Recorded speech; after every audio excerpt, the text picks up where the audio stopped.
Today we're going to talk about one of the biggest stories of 2023, the merger of the PGA Tour and LIV Golf, the Saudi-backed rival league that shook up the golf world.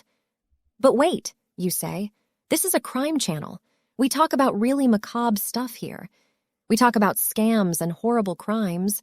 Why are we suddenly talking about golf? That's true, but give me a chance here.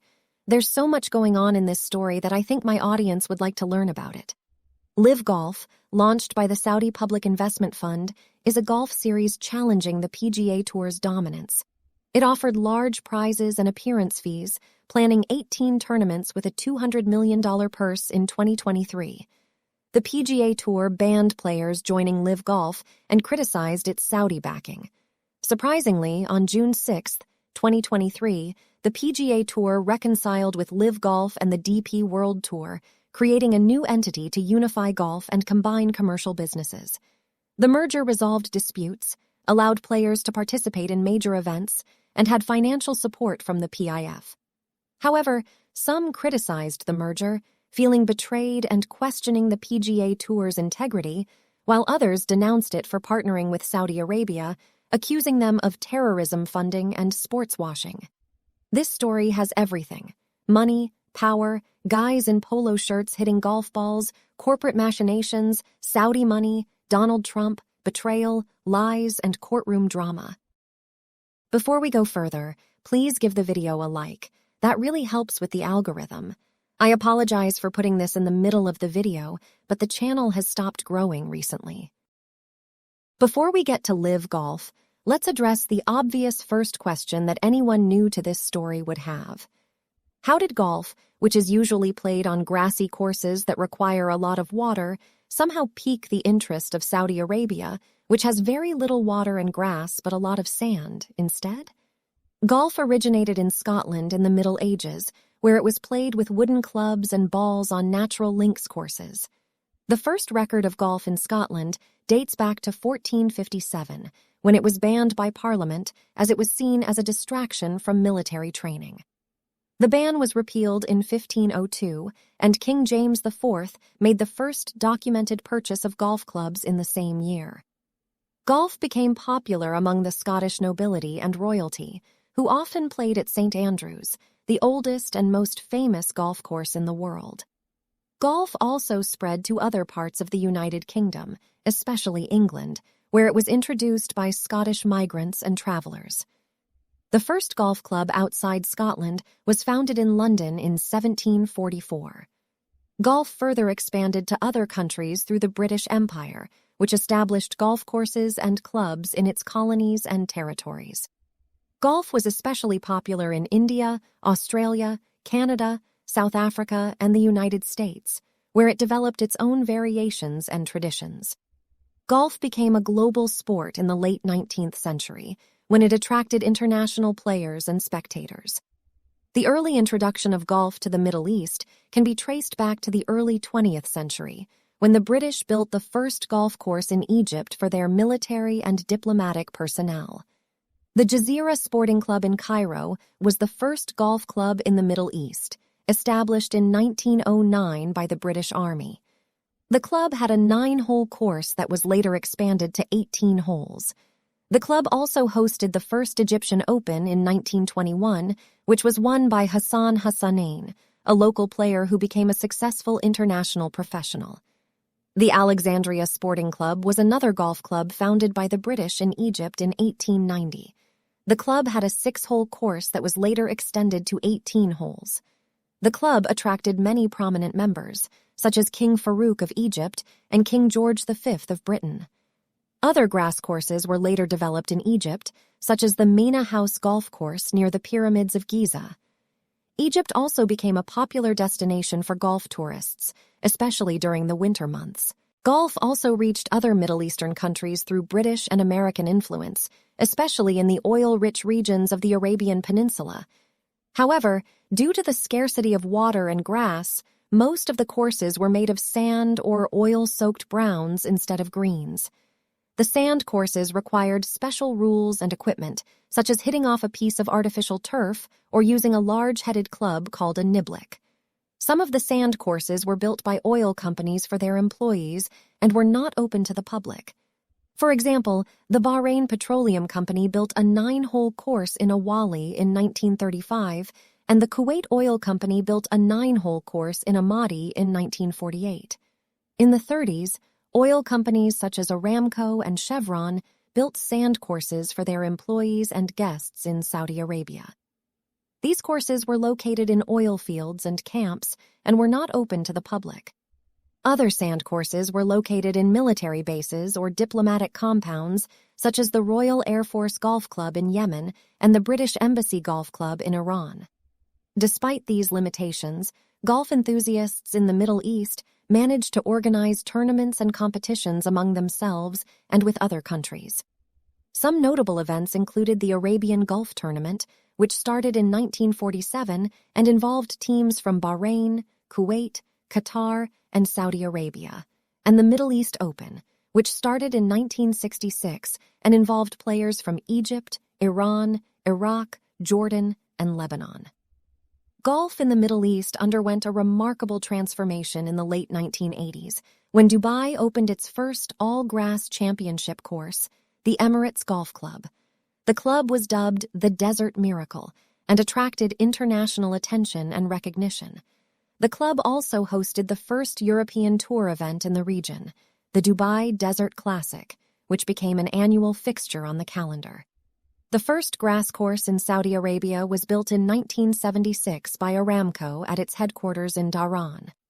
The course was designed by Robert Trent Jones Jr. and was named Rolling Hills Golf Club. The club was the first golf club in Saudi Arabia and hosted several tournaments and events, such as the Aramco Invitational. Dubai soon became a golf hub for the Middle East and beyond, with more courses being built or planned.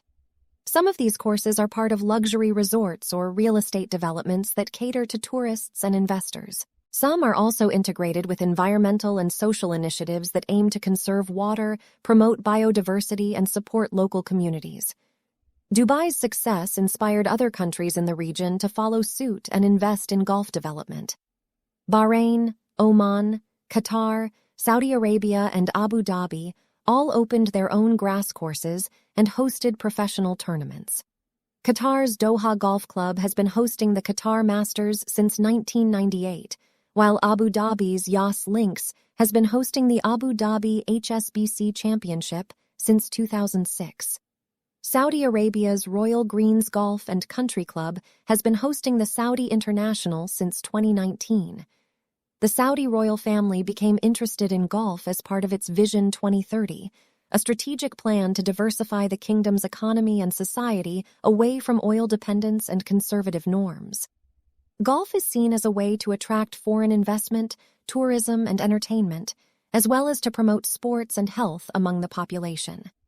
Saudi Arabia's interest in golf was also influenced by its regional rival, Dubai, which has successfully developed itself as a golf hub for the Middle East and beyond. Dubai has hosted several prestigious golf tournaments, such as the Dubai Desert Classic and the DP World Tour Championship, and has built many world-class golf courses and resorts. The Saudi royal family's interest in golf was also driven by its ambition to become a global player in the sports industry and to improve its image amid criticism for its human rights violations and involvement in the murder of journalist Jamal Khashoggi. Golf is seen as a tool to showcase the kingdom's modernization and reform efforts, as well as to engage with international players and fans. Before continuing on, we should learn a little more about golf tours and two tours in particular, the PGA Tour and the European Tour. A golf tour is a series of professional golf tournaments that are organized into a regular schedule. Golf tours are usually based on a specific geographical region or level of players, but some may hold tournaments in other parts of the world. Golf tours are the means by which professional golfers compete for prize money and ranking points, as well as for prestige and recognition. The PGA Tour traces its roots to 1916, when the Professional Golfers Association of America was formed. The PGA of America organized various tournaments for its members, such as the PGA Championship, the North and South Open, the Metropolitan Open, and the U.S. Open. Throughout the 20s and 30s, more tournaments were added to the schedule, which came to be known as the PGA Tour. However, there was a growing divide between the touring professionals and the club professionals, who had different interests and needs. The touring professionals wanted larger purses, better venues, and more control over their own affairs. The club professionals wanted to preserve their status and influence within the PGA of America and to promote golf at the local level. The tension between the two groups reached a breaking point in 1968, when the touring professionals decided to split from the PGA of America and form their own organization called the Tournament Players Division. The division hired Joseph Day, a former USGA executive director, as its first commissioner. The USGA is the United States Golf Association, which is the national association of golf courses, clubs, and facilities, and the governing body of golf for the U.S. and Mexico. The division adopted the name PGA Tour in 1975 and became a separate entity from the PGA of America. The PGA Tour expanded its schedule and prize money, introduced new events and formats, such as the Players' Championship and the FedEx Cup, and formed strategic alliances with other tours and organizations. The PGA Tour also faced some challenges and pressures from various sources, such as rival tours, player discontent, fan preferences, and technological changes. The PGA Tour responded by implementing some changes and initiatives that aimed to enhance its product and value proposition. The PGA Tour also recognized and supported other tours that catered to different segments or markets of players, such as the PGA Tour Champions, for players aged 50 and older, the Korn Ferry Tour, for players who have not yet qualified for the PGA Tour, and international tours such as PGA Tour Canada, PGA Tour Latin America, and PGA Tour China. Of course, the PGA Tour is not without its criticisms. The PGA Tour has been slow and reluctant to adopt new formats and rules that would make golf more exciting and engaging for fans, such as team golf, shot clocks, match play, mixed events, and shorter tournaments. The PGA Tour has also been criticized for not innovating and adapting to the changing preferences and habits of fans, such as offering more access and interaction with players, more diversity and inclusion in golf, and more environmental impact and sustainability of golf. The tour has been insular and protective of its traditional markets and interests, rather than embracing the global and diverse nature of golf. The PGA Tour has also been accused of not doing enough to grow the game of golf globally and to support other tours and organizations that cater to different segments or markets of players, such as the European Tour, the Asian Tour, the LPGA Tour, the ALPG Tour, and the Korean LPGA Tour. The tour has a monopoly on men's professional golf that restricts the freedom and flexibility of players to play in other tours or events that may offer more money, exposure, or variety. The PGA Tour also imposes strict rules and regulations on players, such as requiring them to play a minimum number of events, limiting their access to international tournaments, and threatening to ban or suspend them if they join rival tours. The PGA Tour also charges high fees and imposes strict conditions on sponsors and broadcasters, such as requiring them to sign long-term contracts, limiting their exposure to other tours or events, and controlling their editorial content and production. The European Tour was established by the British-based Professional Golfers Association, PGA, through the 1970s, as a way to provide more opportunities and prize money for its members who were competing mainly in Britain and Ireland. The tour was initially called the PGA European Tournament Players Division and was run by John Jacobs, a former player and coach. The tour became independent from the PGA in 1984 and adopted the name PGA European Tour. The tour expanded its schedule and scope, adding more events in continental Europe and beyond. The tour also formed strategic alliances with other tours and organizations, such as the PGA Tour, the Asian Tour, the Sunshine Tour, and Ryder Cup Europe. The tour also introduced new events and formats, such as the World Golf Championships, the Race to Dubai, the Rolex Series, and the Golf Sixes. The tour also produced some of the world's best players, such as Seve Ballesteros, Nick Faldo, Colin Montgomery, Bernhard Langer, Ernie Els, Rory McIlroy, and Jon Rahm.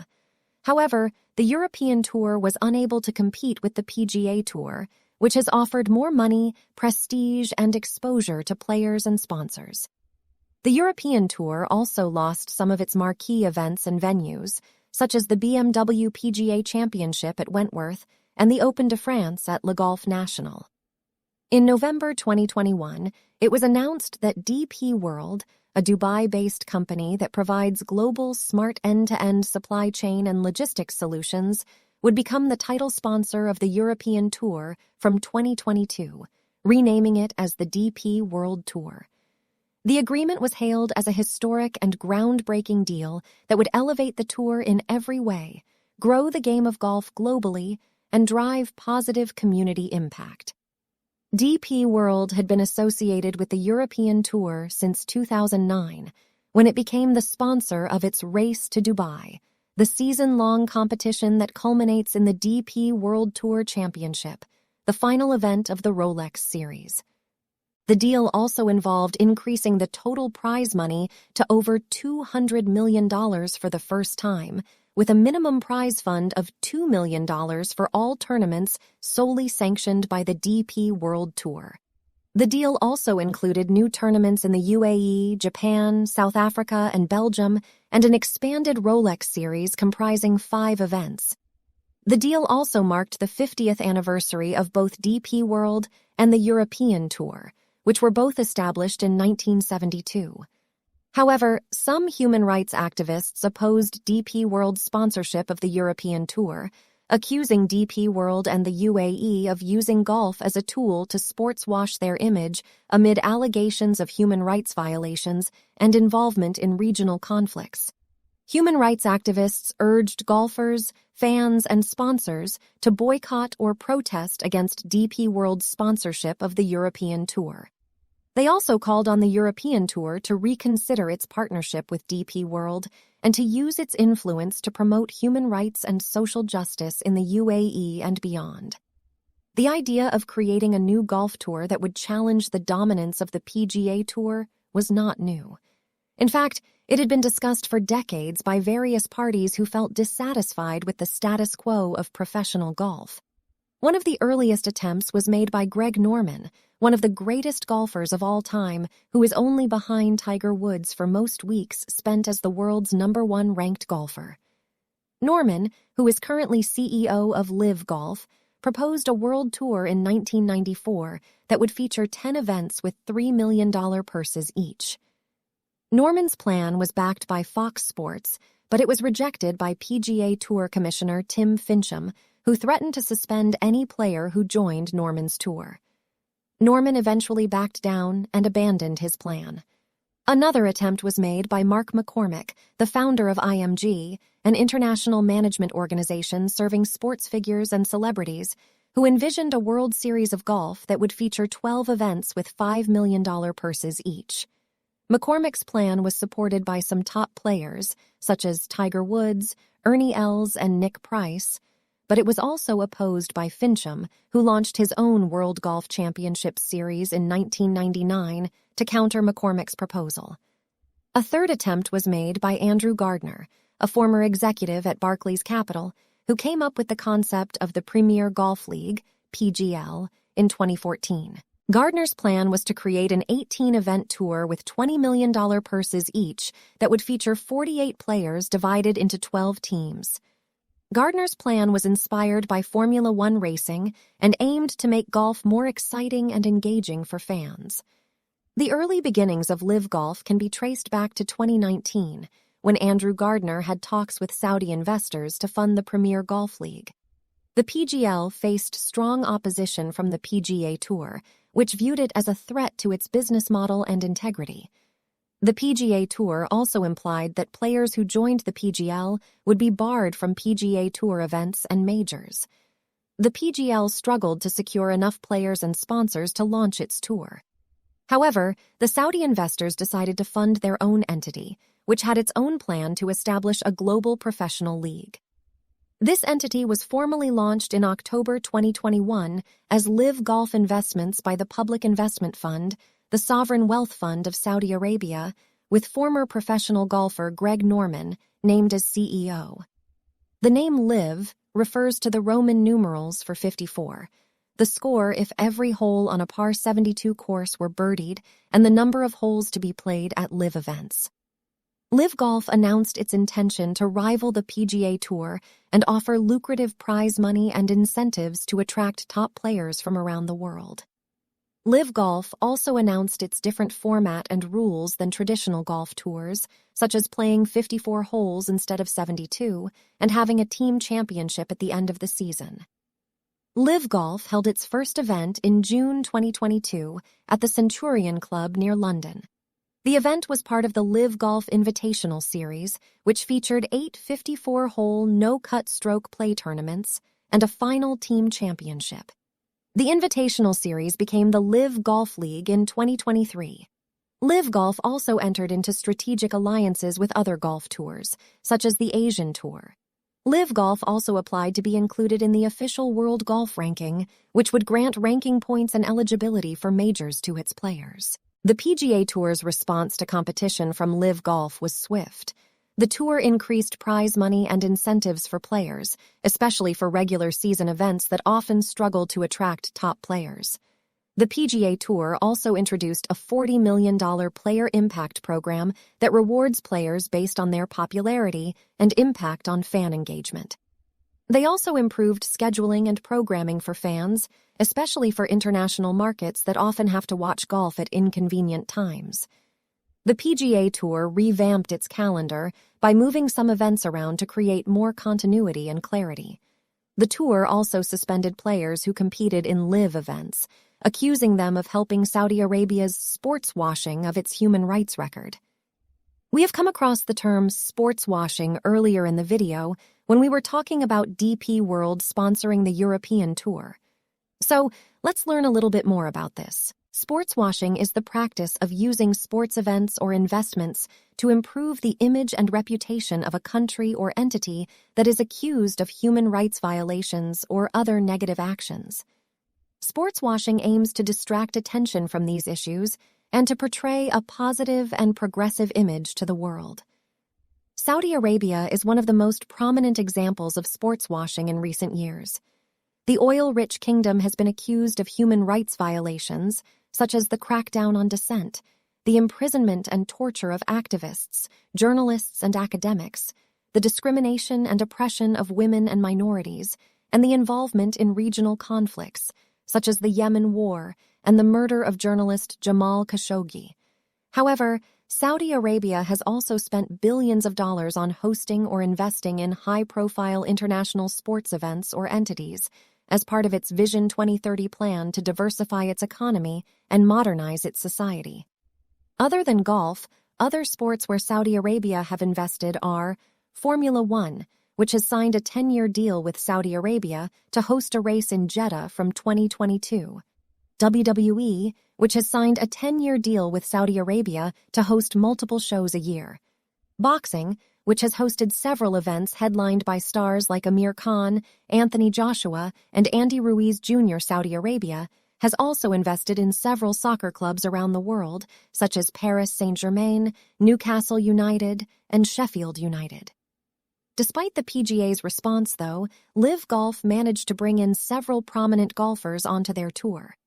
Phil Mickelson, one of the most successful and charismatic golfers of all time, with 6 major titles, including 3 Masters, was the first big name to join LIV Golf in 2022, reportedly for a $100 million-plus deal.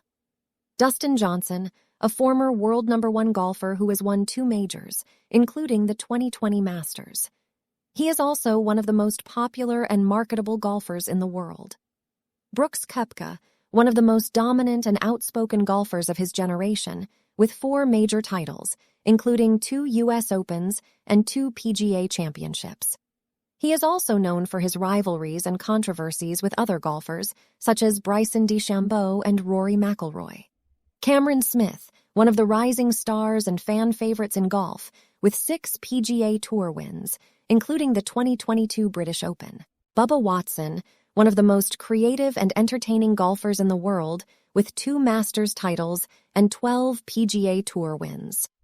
In August 2022, several players who joined Live Golf, including Phil Mickelson and Brooks Koepka, sued the PGA Tour for violating antitrust laws and interfering with their contracts. The players claimed that the PGA Tour's rules and policies, such as banning or suspending players who join Live Golf from PGA Tour events and majors, were illegal and unfair. The PGA Tour countersued in September 2022, accusing Live Golf of interfering with its contracts and relationships with players, sponsors, and broadcasters. The PGA Tour claimed that Live Golf was engaging in unfair competition and helping Saudi Arabia's sports washing of its human rights record. The lawsuit was expected to go to trial in early 2023, but it was abruptly ended in June 2023 when the PGA Tour and Live Golf announced a surprise merger that created a new commercial entity with the PIF. The merger also included the DP World Tour and dropped all pending litigation between the PGA Tour and Live Golf. Players who had joined Live Golf, such as Phil Mickelson, Dustin Johnson, and Brooks Koepka, celebrated the deal and expressed their happiness to be reunited with their former colleagues and play in all the majors, but not everyone was happy with the deal. Players who had rejected Live Golf's offer and stayed loyal to the PGA Tour, such as Jordan Spieth, Colin Morikawa, and Will Zalatoris, felt betrayed and blindsided by the deal and questioned the transparency and integrity of the PGA Tour leadership. Fans and media were divided over the deal, with some praising it as a historic moment for golf and a win-win situation for all parties, and others criticizing it as a sellout to Saudi money and a betrayal of golf's values. The merger is the biggest story coming out of golf in a very long time and has drawn reactions from people even outside the golf world. Former President Donald Trump, who owns 3 golf courses that host Live Golf events, had predicted the merger in a Truth Social post in July 2022 when he criticized the PGA Tour for banning players who joined Live Golf and urged them to, quote, "take the money now" from the Saudi-backed league. Trump, who has a close relationship with Saudi Crown Prince Mohammed bin Salman, also defended Live Golf from accusations of sports washing its human rights record and praised its investment in golf. Trump said he had known the Saudis for a long time and that they had invested in many American companies. Trump reacted to the merger announcement on Tuesday with another Truth Social post, saying, quote, "great news from Live Golf. A big, beautiful, and glamorous deal for the wonderful world of golf. Congrats to all." The 9/11 Families United group, which represents thousands of survivors and relatives of the victims of the terrorist attacks, issued a statement condemning the deal and accusing the PGA Tour of hypocrisy and greed. The group said that the PGA Tour had betrayed them by partnering with Live Golf. The group claimed that Saudi Arabia had spent billions of dollars before 9/11 to fund terrorism, spread hatred of Americans, and finance al-Qaeda and the murder of their loved ones. The group also said that the PGA Tour had become, quote, "paid Saudi shills," who were taking sports washing money from Saudi Arabia to cleanse its reputation and make people forget its role in 9/11. The group said that the PGA Tour had shown no concern for their loved ones and had sold out for money. The deal has been announced just a day ago, and right now there is no consensus about how it will affect the golf world. In the short term, we can say that the merger finally ends the divisions that had arisen in golf over the last year.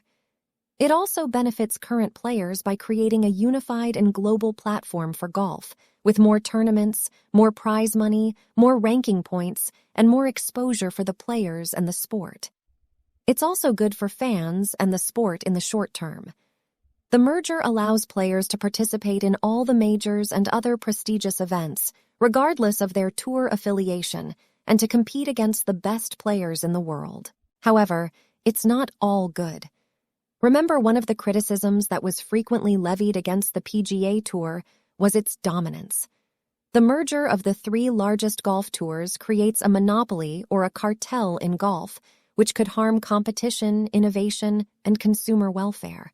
In the long run, the merger reduces the diversity and independence of golf tours, which could limit the choices and voices of players, fans, and sponsors. Lastly, there's still a chance that the merger may not go through as it might face regulatory hurdles and challenges from antitrust authorities, governments, and other stakeholders. So, that's the full story. Do you think that Saudi Arabia is trying to sports wash its image? What do you think about players like Phil Mickelson, who joined Live Golf, and other golfers like Jordan Spieth, who had stuck with the PGA Tour? Do you think that the PGA management should resign? Let me know in the comments below. I would love to hear what you have to say. Till next time. Signing off. This has been Christina.